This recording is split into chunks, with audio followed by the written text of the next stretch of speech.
So welcome back to season 4 of the No Bullshit Property Podcast. I'm Paul and today we're joined by Corinne to unpack one of the biggest shifts facing the rental market right now, the Renters Reform Act. We'll be discussing why the legislation has been introduced, what it changes for landlords and how professional property management is becoming more critical than ever in a more regulated environment. But a quick reminder before we start, please check out our previous episodes to learn more about our approach to transformative property management across the UK and how we're building sustainable communities. So before we get started with today's episode, we always do a little bit of a roundup of the latest property news. So some of the latest figures from the Office for National Statistics show average UK private rents rose 3.5% in the last 12 months to Jan 26, reaching an average of £1,367 per month. Growth remains positive but has eased slightly from 4% the previous month. New forecasts from JLL predict UK house prices will rise by 20% over the next 5 years. Birmingham and Manchester are expected to lead price growth at 24.6%, while Manchester rents are forecast to grow by 20.5% between 2026 and 2030, outperforming other major UK cities. So has that been your experience, Corinne? Yeah, absolutely. So I think we've really got the time to shine here now in the northern regions, and well, I'm all for it. So.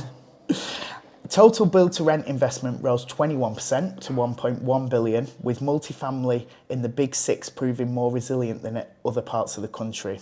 Leeds recorded its largest ever BTR forward funding deal, while Manchester secured the largest regional multifamily BTR transaction of the year. We've talked loads about build-to-rent on this podcast over the last couple of years, but the momentum's continuing throughout the city. Absolutely.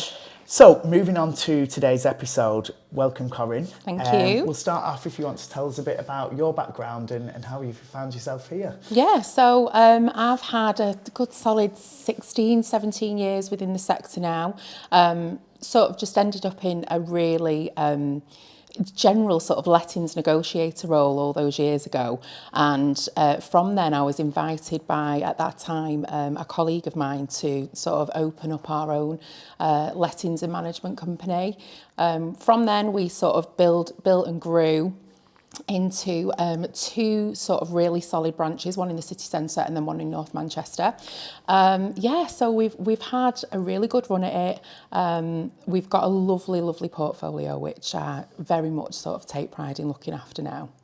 And what has been, so obviously you've been through all the massive changes in Manchester during that time. What do you think has been the biggest shift in managing properties and in changing the city, I guess? Well, you know, the landscape has changed sort of drastically over the last few years in terms of, you know, there's an awful, you know, a lot of the PRS schemes of the build to rent. So that landscape is slightly different now. In terms of like the internal management, you know, we had what I now consider to be a tiny speck on changing legislation back in 2019 with the Tenant Fees Act. Now that we're looking at the Renters' Right Act, it seems so small and so manageable. So, you know, it has been an interesting landscape and, you know, a lot of learning on the job, fast paced, but, you know, I thrive off that. And what about the properties you have under management? Have you seen the rents increase year on year, just as we discussed with the market news? Yeah, absolutely. So we've got a really healthy portfolio. We did sort of initially specialise in really lovely high-end properties, which, you know, in the early 2010s, there wasn't a huge amount of them. And that really was our niche. Since then, we've seen sort of strength to strength sort of growth across the market. And yeah, it's been a pleasure to look after. So, moving on to today's topic of discussion, we're talking about the Renters' Rights Bill. So, there's been lots in the press about this over the last few years. It finally became law in October last year. We saw the first change basically coming on the 27th of December last year, which gave a lot more rights to the local authority to investigate rogue landlords and more power in the sector. I guess it's the biggest piece of legislation since the Landlord and Tenant Act. It's absolutely huge and it's completely going to revolutionise the sector, I guess. Yeah. Do you think this is something that's required? You know, I think the shift here is to be able to make it more professional, more accountable. You know, we do want higher standards for tenants. We do want them to have more security. You know, so I don't think it's a negative, this really. I think it's something that the industry needs. Absolutely. And, you know, I think being well prepared, I don't think there's anything to be worried about. Yeah, I mean, when we were talking in that market news then, you know, rents are going up and up every month. It makes sense that it's regulated in this way. You know, there's two strands to it. You know, there's a lot of protection on a tenant, but there's also a lot of regulation on the landlord. Do you think there's a good balance between those two things? I think ultimately, if you take your profession as a landlord seriously, which you should, I don't really think there's anything to worry about. I think that tenants do deserve more rights. I think they do need to be protected. But, you know, I think if you are a by chance or an accidental landlord that doesn't take the role seriously, you know, you are going to have concerns and worries, and rightly so. And, you know, there will be that shift in the market where those that aren't taking the role as a professional landlord seriously, you know, they're going to fall out pretty quickly, I think. And there's a lot to digest with it, really, isn't there? And there is a lot of changes, as we said. Do you think now's the time, if landlords out there don't employ a professional agent, now is the time to do so? I mean, absolutely. You know, there has never been a better time for property management to, you know, step forward and flex those muscles. If you see a property management, you know, if you employ or you've thought about it, if you only see that as a cost and as an impact to your profit, you haven't really got a grip of the sector or what your role is as a landlord. You know, it's not about being a cost. It's about protection for you as a landlord, you know, protection against that asset, which, you know, people work very hard for. You know, the legislation that's coming in is only giving more and more power to the government to be able to penalise those that don't take it seriously. Yeah, absolutely. So getting into some of those key changes, I guess one of the main ones is the removal of Section 21. So what is that? Can you tell us a bit more about it? So Section 21, commonly known as the no-fault eviction process. You know, if a landlord tomorrow decides, I don't want you to live in my property, they can issue this Section 21 to a tenant so that they can gain possession back. The removal of that now is in an effort to protect tenants for unfair evictions, or, you know, if the tenant won't agree to a rent increase and the landlord says, fine, forget it. It's giving tenants that a more in-depth security so that they can put roots down, can make a home. And what that means for a landlord is that, okay, you know, it's not a loss of control here. There are structured grounds that as a landlord you can get your property back. You just need to follow along those guidelines, work with the grounds, and you know, ultimately what that means is that, you know, you need to have better systems in place. You're going to have to really gear up and have robust documentation, audit trails, you know, the management side of it, so that when the time comes that you do want to have, you do want to issue what will then be the Section 8 notice, you don't come across any stumbling blocks then. Yeah, absolutely. And I think that's where, yeah, in order to have all that documentation in place, it is really essential that you have a good property manager. So what grounds will you be able to evict? So there's two sets of grounds. There's the mandatory grounds, which most landlords will be able to work from, is, you know, for example, if you wanted to sell your property, you're going to be able to list your property online for sale, and then you'll have the ability then to issue a notice to a tenant so that you can then gain possession of your property back. Okay. Similarly, if a tenant falls into rental arrears, for example, you are absolutely within your rights to be able to issue notice to that tenant and to go through the process to be able to gain possession back. Okay. So if I was a landlord and I was selling my property and I served a notice to sell, yeah, and my property sale then fell through, would I be able to let the tenant remain after that? If the tenant was still within the property, absolutely, yes. There are restrictions, and the restrictions that are in place is that once you've served that tenant notice, because you've said you want to sell, once that tenant leaves, you can't then replace that tenant with somebody else. There's a period of time that you must then leave that property vacant, and that again is in an effort to ensure that landlords, those landlords who aren't taking the bill seriously and saying, okay, I've decided I want to sell, to get the tenant out, they then can't turn that around to be able to get a new tenant in place. Okay. And then one of the other big changes, I guess, is there'll be no fixed term tenancies. That's anymore. right. So everything will be on a periodic tenancy. So what exactly does that mean for a tenant and a landlord? There's been the weight here in order to make things fairer for tenants. Who have in certain situations been trapped into a tenancy in a house that, let's say, is not fit for purpose. The removal of the fixed term tenancies is going to allow a tenant that flexibility to say, this isn't working for me, this property isn't right for me, and I want to serve my notice to be able to leave. And how long is the notice that they'll then have to serve 2 months notice. Okay. So there is an increase there. As it stands right now, and as it has been historically, it's a 1 month notice from the tenant. That will increase to 2 months. Okay. And what happens to all the existing tenancies? So where we've got a portfolio that's currently in fixed terms, what will happen to them from the 1st of May? Overnight, every single tenancy will turn into a periodic tenant. Okay. It doesn't matter if you've signed for 12 months on the 30th of April, the 1st of May, you are now in a periodic tenancy. Okay, so that's quite a big change there. Huge. I think the other one we notice is the rent review process. Yeah. So essentially right now, rent increases are done in many different ways, I guess, by landlords and agents across the country.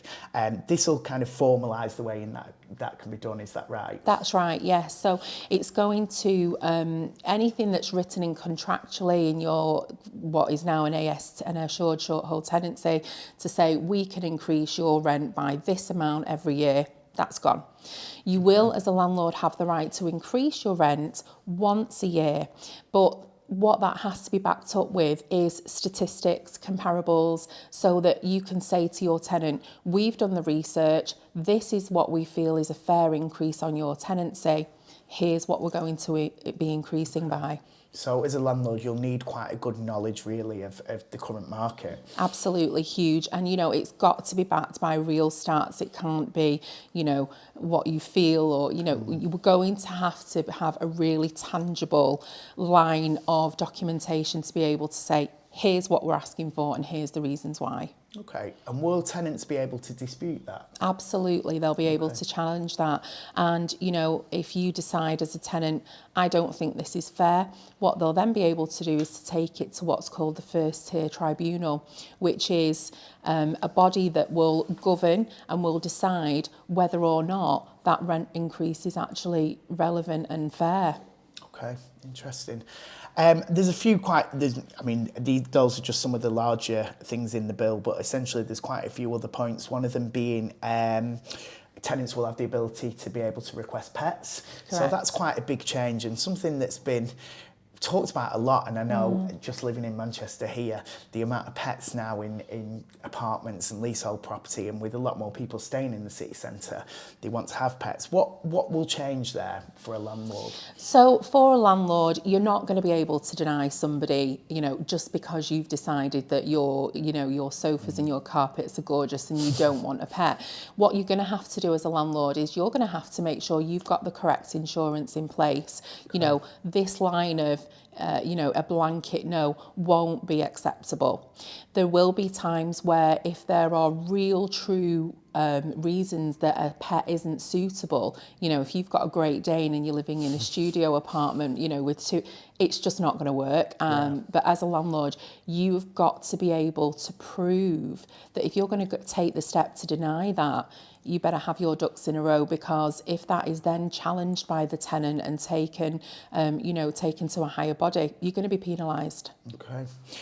What do you think from what will become more important within the lettings process from a landlord? So, we've talked a bit there about the eviction process, and essentially there's going to be very streamlined terms for you to be able to evict tenants. For me, that straight away highlights how important referencing is going to be when you're putting placing new tenants in a property. What do you think a landlord will need to look out for, or an agent in that instance? I think having a really solid foundation at the beginning of the tenancy, as in making sure that you are putting your tenants through rigorous referencing. I think that's so important and can sometimes be overlooked, especially by smaller, or what we'd refer to as accidental landlords, or informal landlords. When you're sort of looking at property management, we don't consider it, it's at the forefront of what we do in terms of making sure that you've got a tenant that's going to be the right fit for you, because ultimately you want them to be happy, you want them in there, and you want them paying the rent for you. And I believe there's insurance available as well, isn't there, which I think will become more important going forward in terms of rent and legal insurance. Absolutely, yeah. So rent guarantee insurance, I mean, if you're, as a landlord, as a professional landlord, if you're not considering that very seriously at this point, it's something that is an absolute must. Make sure that you're looking into the providers of the insurance. There are various providers out there. They do provide a different level of insurance. You want to make sure that you're looked after from the point that the rent isn't going to be paid. How long is it not going to be paid for? After they leave, is there a blanket term of cover so that you can get the property back to the right standard? There are even providers out there who will assist you and provide you with legal cover for serving the Section 8, which is going to be so invaluable. It's a difficult terrain to be able to manage, and if you've got a provider that can give you that service, you're going to be able to sleep at night. So a lot of the things that the bill is aimed at is keeping a property habitable and well maintained. So what does that actually mean for a landlord going forward within this bill? How are they exposed if the property isn't well maintained? Well, there are huge penalties in place currently, and they are only going to increase. So it's really important that you've got all of the right documentation right from the outset of your tenancy, that you are looking after the properties, consistent inspections, making sure that the standard of the property is right. And I mean, as a landlord, the mind does boggle why you wouldn't want to provide that anyway. But, we're making sure that the hazards, that if there are any hazards, they're being dealt with swiftly in a timely manner, that you've got an audit trail to say that they've been looked after properly. Because if you haven't, there are going to be serious penalties involved. Yeah. Again, I think it just stresses how important it is to have a professional agent working for you, How do you think the bill might affect rental supply and build-to-rent schemes? Well, there's been a lot of talk about this, hasn't there? And I know certainly within my portfolio, there's a bit of ruffle of feathers. Is it the time to sell? Is it the right time to offload this property? For those, we've talked about them already. Those landlords who don't take the profession seriously, this is going to feel really overwhelming. And quite rightly, they're probably right to say, actually, it's time for me to move on and offload this. What that's going to mean is that there is going to be, a bit more competitiveness in the market if there is a shift in terms of supply and demand. But it's also going to mean that the build to rent is really going to flourish here, I think, if we have that shift. Interesting. Do you think well-managed buildings are going to be more resilient in that regulated environment? Absolutely. I think they're going to thrive. It really is the time to shine here for those people who've been working hard, making sure that everything end-to-end audits, audit trails and accountability, this is finally the time that's going to pay off. Okay. So what would you say to anybody out there, any landlords who currently don't have an agency and we're approaching the 1st of May and all these changes coming in? Well, it might seem like it's a bit too late notice, but if you haven't already been spending a decent amount of time investing in your depth of knowledge, you need to get yourself a really good property manager is the very first thing I would suggest. It's time now, that structure that's going to be in place across the sector, there isn't any room for, being slack or not taking it seriously. Now is the time to view property management as an asset to your investment rather than a cost that's impacting your profit. It's time to get someone on board. Thank you so much. Thanks for joining us today. You're welcome. Thanks for having me. Please check out www.certproperty.co.uk. Should you want to make an inquiry about management, you can catch us through there, send us a message and we can come back to you. Or if you want to know more about the Renters' Rights Bill and what we can do to help, please send us a message. Also, wherever you get your podcasts, please press subscribe to see all our episodes and all our future ones. Super. Thanks, Corinne. Thanks, Paul. Thank you.